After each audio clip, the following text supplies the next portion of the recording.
ظهر الدين المؤيد بظهور النبي أحمد ظهر الدين. أعوذ بالله من الشيطان الرجيم. بسم الله الرحمن الرحيم. السلام عليكم ورحمة الله وبركاته. إن الحمد لله نستعينه ونستغفره ونؤمن به ونتوكل عليه ونعوذ بالله من شرور أنفسنا ومن سيئات أعمالنا. أشهد أن لا إله إلا الله وحده لا شريك له وأشهد أن محمدا عبده ورسوله. اللهم صل وسلم وبارك على سيدنا محمد وعلى آله وأصحابه والتابعين لهم إلى يوم القيامة. أما بعد. قال الله تعالى في كتابه الكريم: أعوذ بالله من الشيطان الرجيم. بسم الله الرحمن الرحيم. قالوا سبحانك لا علم لنا إلا ما علمتنا إنك أنت العليم الحكيم. Alhamdulillah, bersyukur kita kepada Allah. Di subuh yang barokah ini Allah memberi taufik dan hidayah kepada kita sehingga dibimbingnya untuk solat subuh berjamaah. Kita sekarang banyak macam bencana, termasuk ada wabah yang menimpa negeri kita ini. Maka kata Rasulullah SAW, siapa yang solat subuh berjamaah, dia di dalam penjagaannya Allah. Jadi vaksin kita rupanya dengan solat subuh berjamaah ini, Pak. Ini vaksin kita akan dijaga oleh Allah sampai malam. Sampai malam. Sehingga ada sampai orang-orang dulu itu memahami hadis Rasulullah itu begitu yakinnya. Ada Al-Hajjaj namanya, yang zalim, penguasa yang zalim sekali. Itu kalau mau memancung ataupun menghukumi daripada orang-orang yang dipenjaranya, orang-orang yang berbeda partai politik dengan dia, ditangkapnya, mau dihukuminya itu ditanya dulu, abang tadi semuanya subuh jemaah no? Berjemaah, nu jadi dah, tunggunya dulu sampai kawan itu indok sembahyang Jumaah baru dibunuhnya. Takutnya dengan hadis Nabi, kau dalam penjagaan Allah kau kan. Kalau kau bunuh, aku membunuh orang yang sedang dijaga oleh Allah, walinya Allah. Begitulah anggapannya. Orang penguasa zalim sekalipun macam itu, Pak. Anggapannya dengan orang-orang yang menjaga solat subuh berjamaah. Awak ikut gini entah apa-apa tadi no. Yang masjid suruh tutup no, nak sembahyang subuh lah kan. Tah lebih dari hajat tak apalah tu kan. Wallahu alam bisawab kan. Tapi mencela pemimpin oleh elok dah kan. Tapi ambillah kesimpulan sendiri kan. Kalau jadi pemimpin ya tetap ada kritiknya ya. Kau Bapak Ibu yang dimuliakan Allah, ini vaksin kita dari wabah ini. Justru dengan ibadah yang kita lakukan, ketaatan kepada Allah, akan dijaga oleh Allah Subhanahu wa taala. Kalaupun diambil oleh Allah, musibah itu juga menimpa kepada kita, maka ridho kepada Allah, itu keputusannya Allah. Maka dalam keridhaan kita atas takdirnya Allah, disitulah nanti Allah datang kecintaannya kepada kita. Bapak Ibu yang dimuliakan Allah, salawat dan salam untuk baginda Nabi Muhammad sallallahu alaihi wasallam. Allahumma salli ala Sayyidina Muhammad wa ala ali Sayyidina Muhammad. Assalamualaikum ya Rasulullah. Mudah-mudahan kita termasuk ke dalam golongan orang-orang yang mendapatkan syafaat dari beliau. Amin ya rabbal alamin. Kita beberapa hari terakhir ini, apalagi sekarang sudah ada grup GSSB ini, macam kami yang di kampung, itu terkelenyek mendengar berita innalillah wa inna ilaihi rajiun. Beberapa hari yang lalu sampai 5 orang sehari ini. Sebelumnya itu diikuti beberapa orang tua kita. Maka Masya Allah, ini luar biasa. Tetapi ada kekhawatiran di dalam hati kita. Iko bilo tu giliran awak ke ini. Iko bilo tu giliran macam iko apanya kan? Tak menyanggu-nyanggu sebontas iko. Bonta macam di rumah Mak Ali tu mana kan? Bonta habis tu Mak Ali, habis tu ciniahnya, orang rumahnya perlu jarak beberapa hari. Maka Bapak Ibu yang dimuliakan Allah.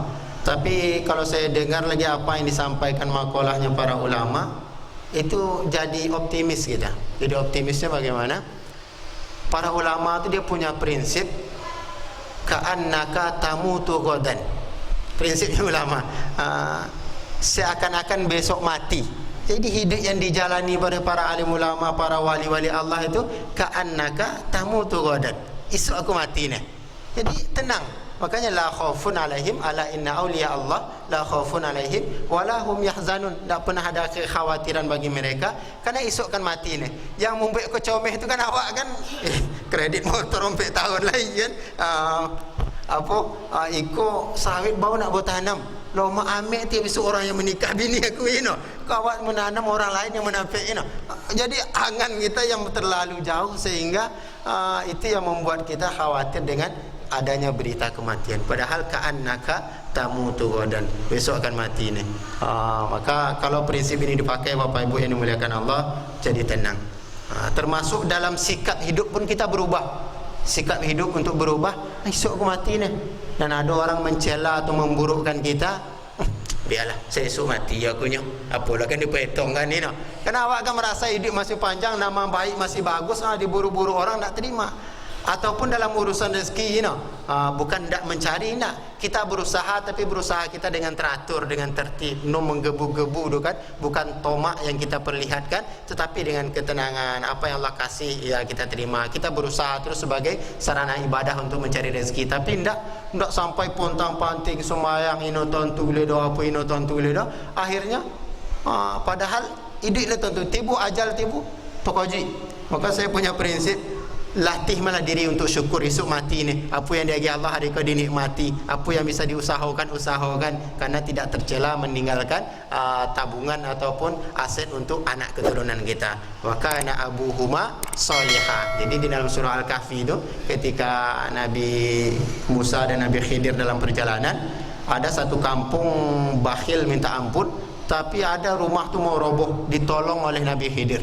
Kata Nabi Musa, ngapa lu bang tolong orang kampung kau? Sedang orangnya nak menolong awak, dia magi makan, magi hai minum pun nak dah. Buat tolong lo rumah kau. Apa kata Nabi Khidir dalam Al-Quran? Ikut di bawahnya kau kanzul lahuma, ada harta emas yang banyak di bawah rumah kau. Kalau roboh kau tahu di orang kampung kau habis diambilnya. Sementara kau yang punya adalah anak yatim. Wa kana abuhuma solihah. Ayahnya dulu orang soleh. Jadi Allah menghilangkan status solehnya walaupun banyak tabungan yang ditinggalkannya untuk anaknya. Jadi kalau meninggal tabungan untuk anak aset-aset kau pun lagi, tak masalah. Itu bukan aib dan tercela, karena Allah mengatakan wa kana abuhuma solihah. Tidak hilang status kesolehannya karena meninggalkan aset atau tabungan untuk anak keturunannya. Jangan pula zuhud ambil leh kan. Kau dah habiskan aku besok mati leh, kan? Tongkilan lantak leh, tongkilan habis kan satu you know. Elok dari segi zuhudnya, tapi di sisi lain anak kecewa. Kau sudahnya besok anak bagi semayang le negara mencari rezeki, cuma tinggal kau buat tadi. Misalnya cucu masuk pesantren, sebab daripada aset yang kita cari, maka nafkah yang kita cari, rezeki yang kita cari, niatkan untuk menopang daripada ibadah anak-anak kita, anak keturunan kita. Bapak Ibu yang dimuliakan Allah Subhanahu wa taala, ini makalah para ulama, ka'annaka tamutu ghadan. Sedikit gurauan potang oleh kawan tanya, di kawan lah yang sama guru kami nak lanjut S2. Tanya di kawan kan, masih mudu-mudu lah S2. Ustaz lanjut S2 lah doanya. Oji, ka'annaka tamutu ghadan. Aku nak mati esok dari kasur lah doanya kan. Bukan ini, tapi kalau orang-orang yang di jenjang dosen memang harus kan untuk meningkatkan karir S2, S3. Tapi macam aku guru ngaji profesi kan, apalah ambil S2 lelah SMA untuk pakai le kan untuk embel-embel rumah ceramah kan dia. Lai sarjana nampak ustaz tanya kan, tapi suka menghitung duit sana nak segala hitungan SA kan. Dapat itu menjadilah juga. Esok kau mati mulang hafalan jadilah, mau jaga ngaji menjadilah tu. Maka Bapak Ibu yang dimuliakan Allah Subhanahu wa taala, ini kajian kita pada subuh hari ini. Tapi jangan melemah pada karakter lah menyelesaikan S3 nya lah, no kan. Itu memang sudah jenjangnya harus seperti itu. Kalau aku guru ngaji kan dah membolu makharijul huruf melatlah, ya kan. Ini diambil kita, mohon maaf Pak Wakil Rektor kan mau mengikuti apa tema yang disampaikan beliau dah. Kita ambil pagi ini kajian tentang adab. Kita ambil adab terhadap anak terhadap orang tua ataupun sebaliknya, dari kitab yang ditulis oleh Sayyid Muhammad Amin bin Idrus. Beliau ini murid daripada Al-Alamah Al-Habib Zain bin Ibrahim bin Sumaid. Beliau ini sudah sangat dikenal, Syekh Al-Habib Zain ini seorang ulama yang banyak karangan kitabnya yang banyak dipakai oleh pondok-pondok pesantren. Saya yang bagian terjemahannya. Kalau dia orang SE kan, yang memandai-mandai bagi bahasa Arab. Tapi saya terkejut dengan MC tadi, Pak.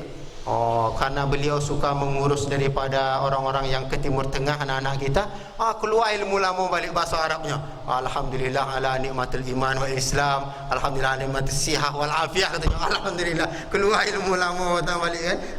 Ilmu pesantren dulu di luar biasa. Sebab dari GSSB mengurus anak-anak yang ke Timur Tengah, beliau pun terulang kaji bahasa Arab yang lama balik.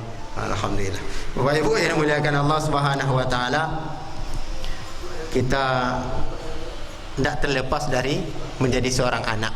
Walaupun awaklah tua kini, tetap aja statusnya di mata orang tua anak. Maka kadang lain, kadang awaklah tua, kadang omak awak ataupun apa, kadang di berangnya awak lain. Karena di mata mak dan ayah kita tu awak macam anak-anak dulu ya, macam berselemo dulu ya. Jadi makanya kadang ini terlopehnya balik. Padahal anak misalnya jadi rektor lah, jadi dekan, lah jadi imam masjid kan. Tapi kadang lupa mak tu, kerana yang terbayang ni anaknya tersonik petang ni. Berbahasa awaknya kunci aku melalui kan ni kan. Begitulah pandangan seorang tua kepada anaknya. Maka kita ini adalah orang-orang yang tak terlepas daripada mak dan ayah kita. Kan dalam Al-Quran tu Allah menyandingkan wa'budullah wa la tusyriku bihi syai'a. Sembahlah Allah, jangan sekutukan dia, dan wabil walidaini ihsana. Selalu setelah itu disandingkan dengan berbuat baiklah kepada orang tua. Ini maka sedikit subuh ini kita bicarakan tentang adab terhadap orang tua yang disusun oleh beliau, yang diambilnya dari pelajaran dari gurunya Al-Habib Zain bin Sumaid. Bapak Ibu yang dimuliakan Allah Subhanahu wa taala, yang pertama beliau mengatakan memandang kepada kedua orang tua, mak dan ayah kita dengan pandangan kasih sayang dan hormat. Jadi menengok pandangan orang tua saja itu sudah ibadah di sisi Allah Subhanahu wa taala. Maka kata Rasulullah sallallahu alaihi wasallam, khamsun minan nadhari ibadatun, ada 5 memandang saja itu dinilai ibadah. Yang pertama adalah memandang kepada mak dan ayah kita. Mak dan ayah kita, kemudian memandang kepada Ka'bah, memandang kepada Zam-Zam, air sumur Zam-Zam, kemudian memandang kepada orang alim, orang yang soleh, orang-orang ulama. Itu adalah bagian daripada, kemudian memandang daripada Al-Quran. Itu 5 itu pandangan, itu ibadah kepada Allah, dihitung ibadah kepada Allah. Memandang kepada bini orang masuk dah Pak. Kadang awak kau tu balik yang memanah ibadah, awak pakai dah, dan memandang yang inok masuk ibadah, itu yang awak colo, yang awak tagih Bapak Ibu yang dimuliakan Allah, dalam sebuah hadis Nabi sallallahu alaihi wasallam bersabda bahwasanya ma min rajulin yanzuru ila ummihi rahmatan laha illa kanat lahu biha hajjatun maqbulatun mabrurah. Orang yang memandang dengan kasih sayang kepada mak dan ayahnya, maka sama dengan haji yang diterima dan mabrur Pak. Masya Allah. Awak yang tertunda haji 2 tahun ini kan, maka laisa lahul jaza illal jannah. Tidak ada balasan daripada orang-orang yang haji mabrur selain daripada surganya Allah Subhanahu wa taala. Jadi kita ini Bapak Ibu ini muliakan Rasulullah itu luar biasa kasih sayangnya kepada umat. Manis tato ilaihi sabila, tidak semua orang yang mampu untuk ibadah haji. Maka ada ibadah yang Allah berikan pahala juga sama dengan haji. Termasuk diantaranya memandang mak dan ayah kita dengan kasih sayang. Itu disebutkan Rasulullah sebagai pahalanya haji yang diterima, yang mabrurah. Maka Bapak Ibu yang dimuliakan Allah Subhanahu wa taala, tengoklah. Maka kata sahabat tadi, wahai Rasulullah, meskipun sehari saya memandang mak dan ayah saya 100 kali, colo mak balik, apakah itu dihitung haji juga? Kata Rasulullah, meskipun 100.000 kali sama dengan haji Pak. Uji Pak. Maka Bapak Ibu yang dimuliakan Allah, yang jauh-jauh tinggalnya, kalau ada rasul-rasulkan Tokoja, jongok ataupun video call.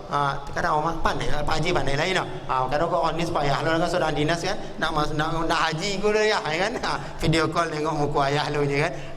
Mungkin ada orang tua yang sudah pandai ya boy aku nak haji lu, nak menengok wajah.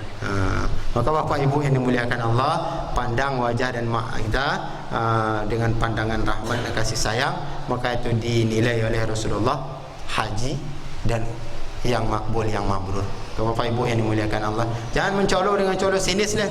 Aku wallet dibuat untuk adik gue lah, buat lah. Dan aku nak menginyam. Rugi Pak. Rugi kalau seperti ini sikap kita kepada mak dan ayah kita.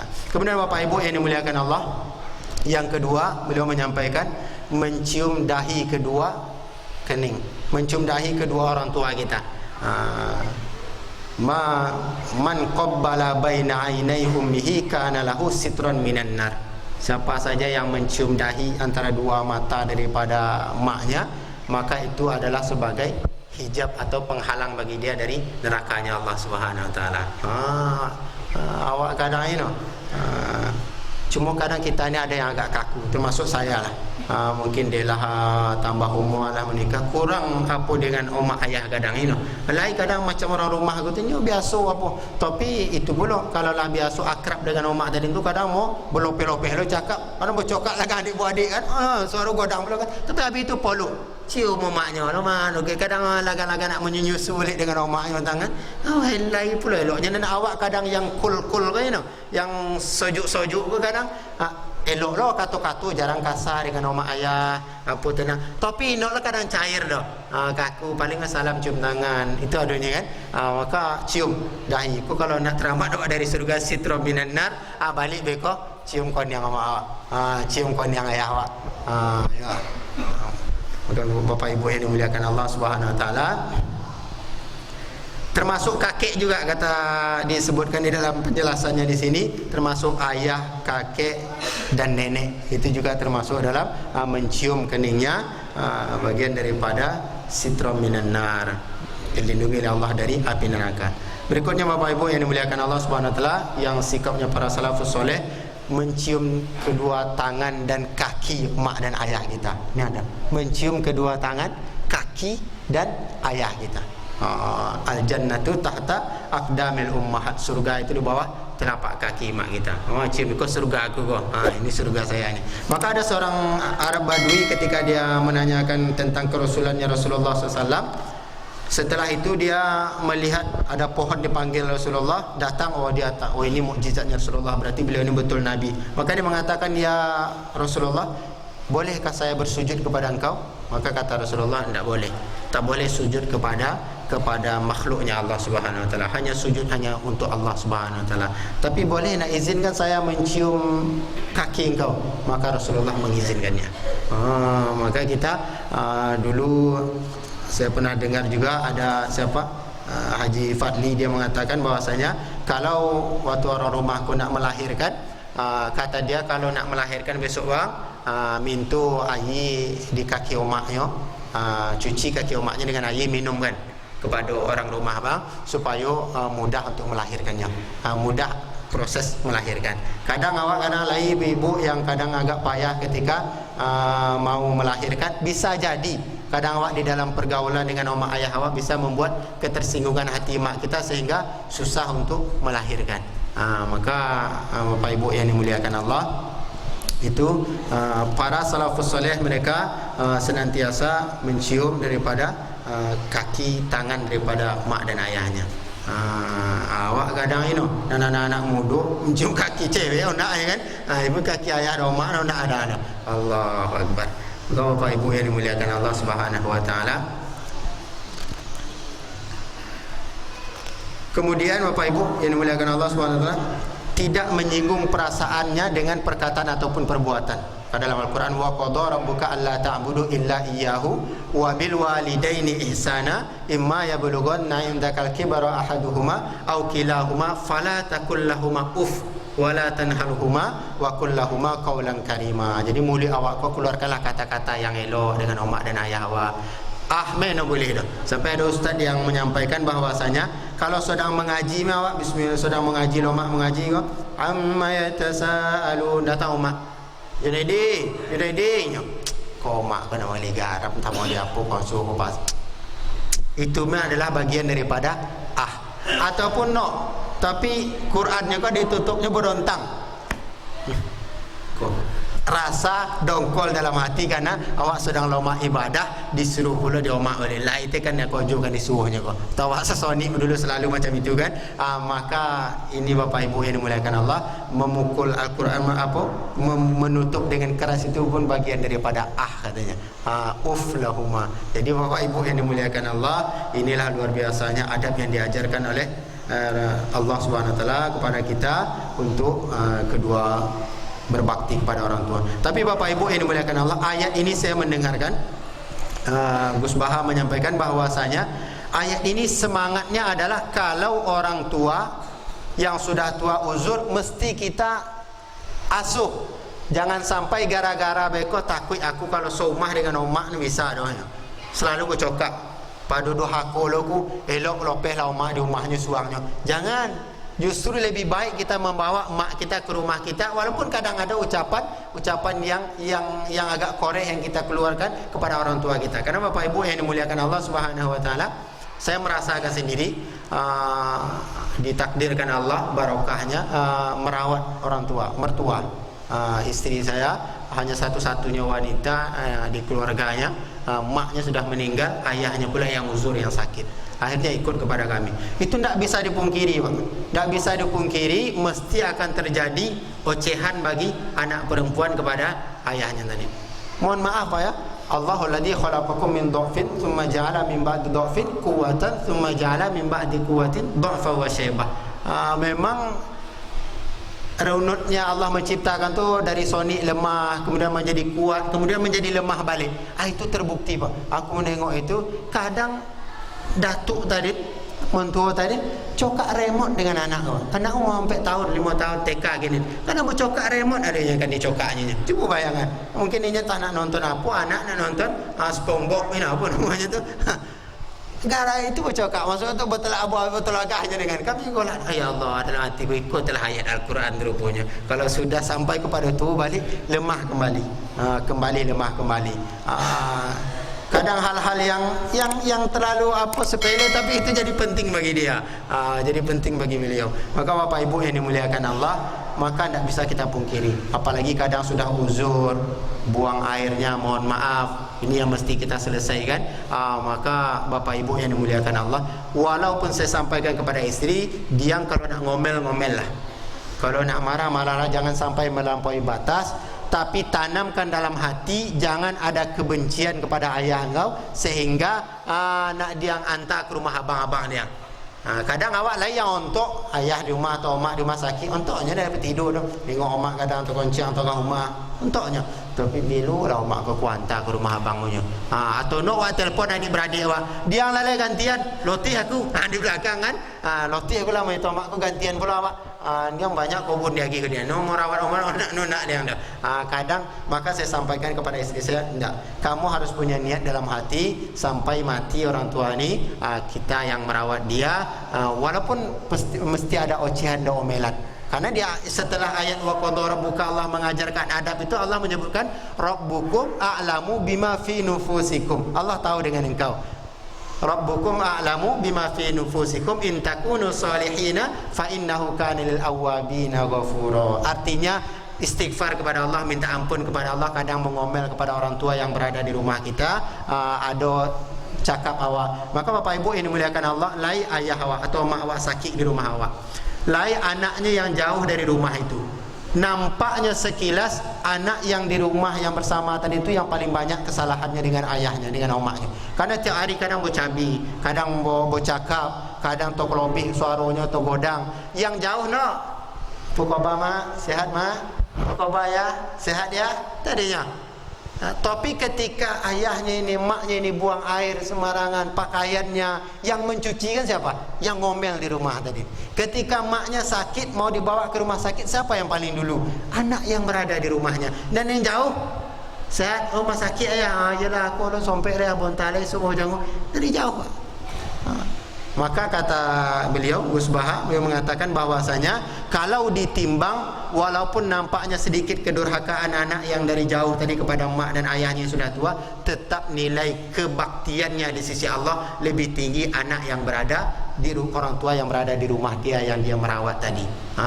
Maka kalau lain orang tua awak, bawa ke rumah awak copet. Ayat ini semangatnya adalah untuk membawa mak dan ayah kita ke rumah kita, dirawat kita.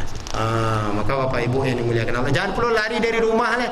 Kadang buat lo, aku pindah rumah aku, rumah sendirilah, aku tahan memulai mak kali dah. Oh rugi. Amal ibadah kita ni tak seberapa kadang kan. Tahajud jarang, semayang wajib pun kadang molah ujung-ujung waktu, Maka ini adalah surga kita, ini adalah jalan tengah kita mengambil surganya Allah dengan berbakti kepada mak dan ayah kita. Maka kalau ada mak dan ayah masih tua, dah sakit, rasa-rasanya tak bisa tinggal lagi sendiri, bawa ke rumah kita. Beko cokak dengan orang rumah aku beko kalau jak itu. Ini hadis Nabi.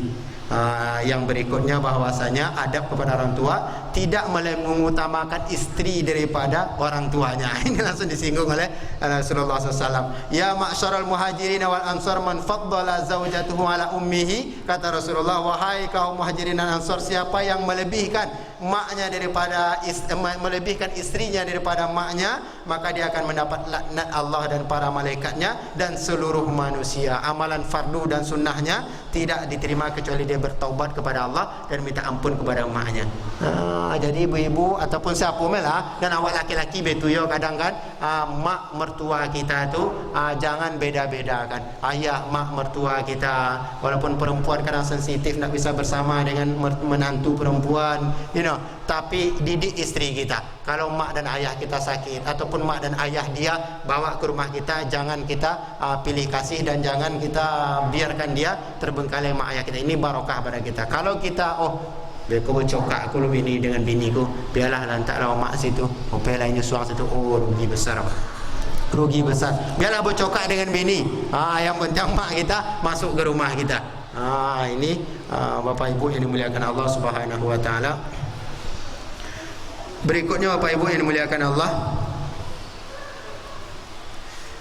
selalu mendoakannya di masa hidupnya, terlebih setelah wafatnya.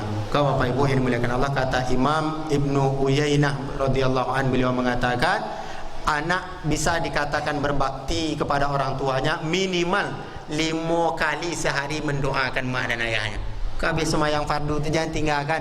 Rabbana ighfirli wa liwalidayya, Rabbana ighfir lana Rabbana ighfir lana dzunubana wa liwalidayna warhamhuma kama rabbayana shaghira, atau kama rabbauna shighara, atau Rabbi ighfirli wa liwalidayya Rabbana ighfirli wa liwalidayya walil mu'minina yauma yaqumul hisab. Itu juga doa yang mendoakan orang tua. Jangan doa hino pandai bahasa Arab Ustaz, ya Allah izin ampunkanlah dosa emak dan ayahku. Itulah doa telah. Maka jangan tinggalkan. Kata Imam Ibnu Uyainah, beliau mengatakan 5 kali minimal mendoakan mak dan ayah baru dikategorikan anak yang berbakti kepada mak dan ayahnya. Dan ada seorang ustaz ulama menyampaikan bahwasanya doa kita ini berpengaruh, doa kepada mak dan ayah kita ini berpengaruh kepada rezeki kita. Ketika seorang anak berhenti mendoakan mak dan ayahnya, Allah hentikan aliran rezeki untuk dia, ya mungkin barokahnya yang Allah tarik kan. Maka kalau kita susah kehidupan kita, susah ekonomi kita, tengok perilaku kita kepada mak dan ayah kita. Sudahkah kita senangkan dia? Sudahkah kita senangkan hatinya? Maka doakan minimal dengan mendoakan mak dan ayahnya. Pak Ibu yang dimuliakan Allah, berikutnya adabnya tidak memaksakan kehendak kita kepada orang tua kita. Aku banyak konai karena dikenal waktu aku Sony itu rumah di pasar Kamis, asal lah masuk ke pasar tu, itu nak mainan main tu colo tu. Dulu Pak Buyong dah suka nak salah jualan motor kan. Itu pokok asal lah balik ikut omak ke pasar tu dan lain telah bawa tu. Kalau inok tu bisa. Anu pakai selesai dah kalau inok dah. Nak itu ya tu colo. Habis sampai rumah. Datang ayah sobuinya, abang kalau ke pasar pakai kacamata hitam jangan. Jangan nampak mainan tu. Aku nampak motor itu, telah nampak pistol itu jelah.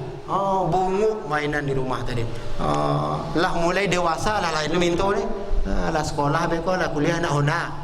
Nah itu terus hungui di rumah tu. Nak hona. Alah dapat Honda aku lah nak Honda King. Dulu Honda King kan yang terkenal kan. Nak Honda King lah.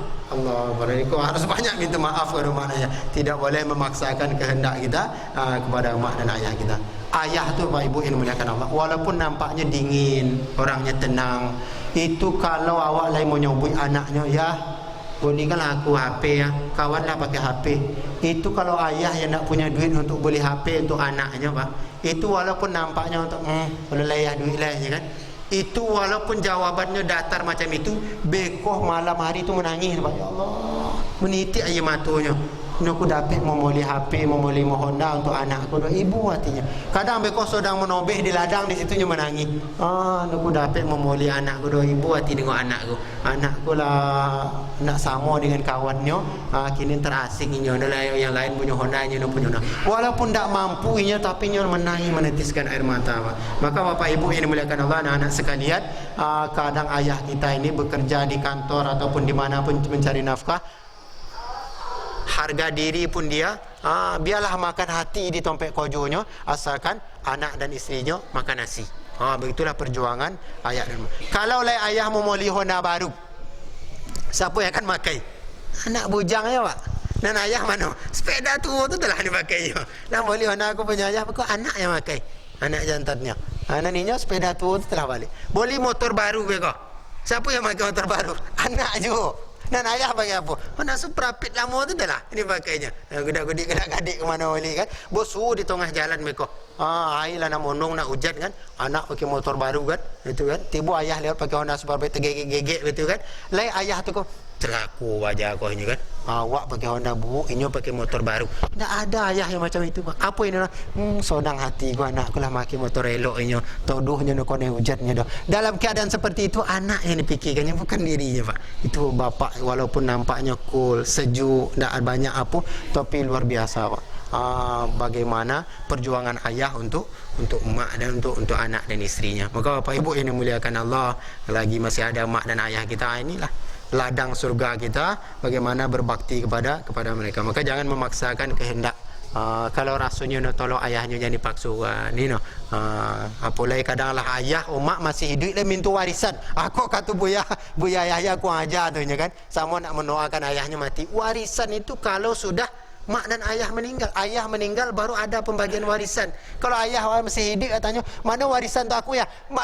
Bila ya mati. Itu tu maknanya tu kan. Karena warisan tu statusnya ketika ayah sudah meninggal. Kalau masih hidup itu hibah namanya. Amin tu lah, picik kakinya.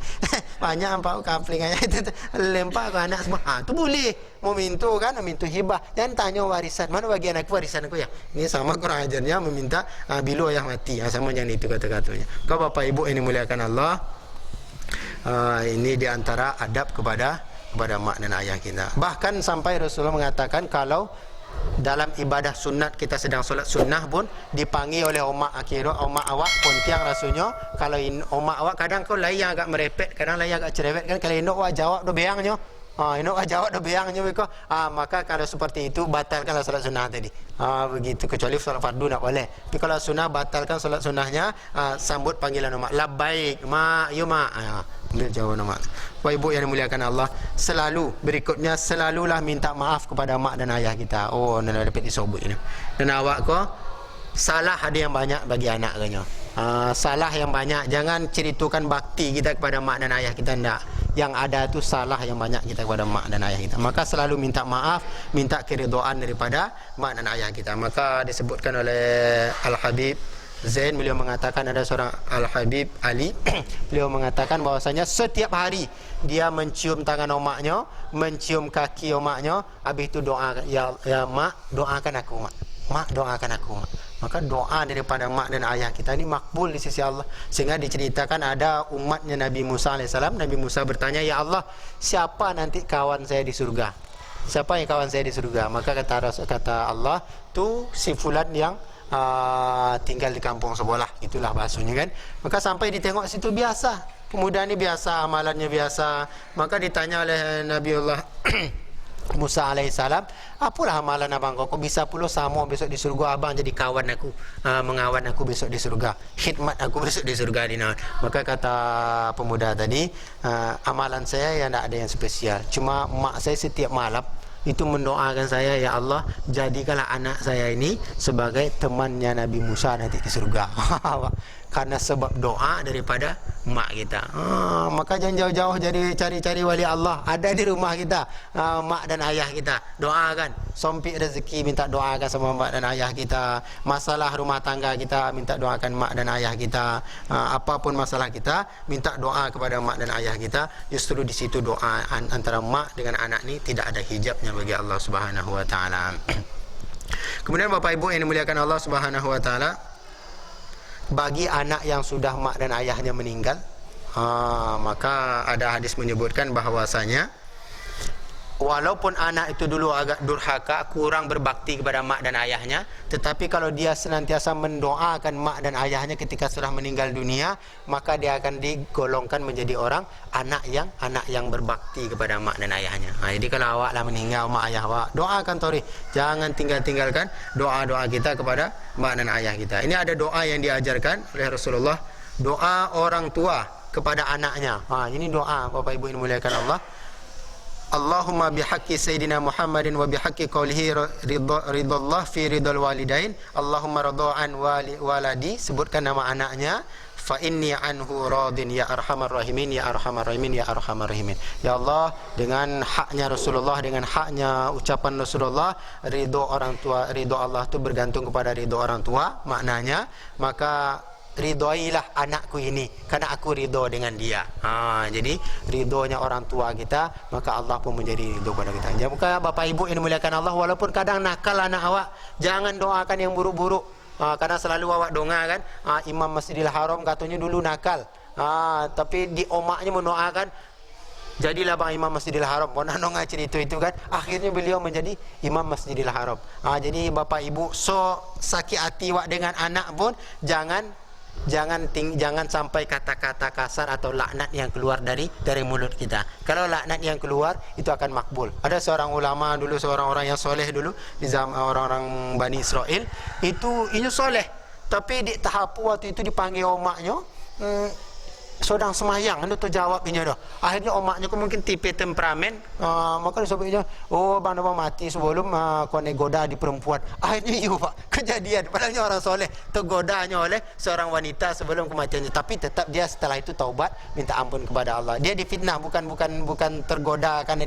dia mau, tapi tidak difitnah oleh orang lain. Tapi dia mengalami itu karena sebab daripada ucapan maknya. Maka Bapak Ibu dimana kita sebagai orang tua lah, jadi orang tua kini hari maka jangan sampai ada doa-doa yang buruk ataupun ucapan laknat yang kita sampaikan kepada anak-anak kita. Sampaikan yang elok, doakan yang elok, karena pengaruh daripada ucapan kita didengar oleh Allah Subhanahu wa taala. Di antara barokahnya orang yang berbakti dan mendoakan mak dan ayahnya adalah dipanjangkan umurnya oleh Allah Subhanahu wa taala. Innallaha taala yazidu fi umrir rajuli bi birrihi walidayhi. Jadi kalau kita berbakti pada mak dan ayah ini dipanjangkan umur. Maka orang-orang yang kini sukses, kadang yang orang-orang yang jadi ya sukseslah kehidupan di dunianya, umurnya panjang-panjang, coba tanya.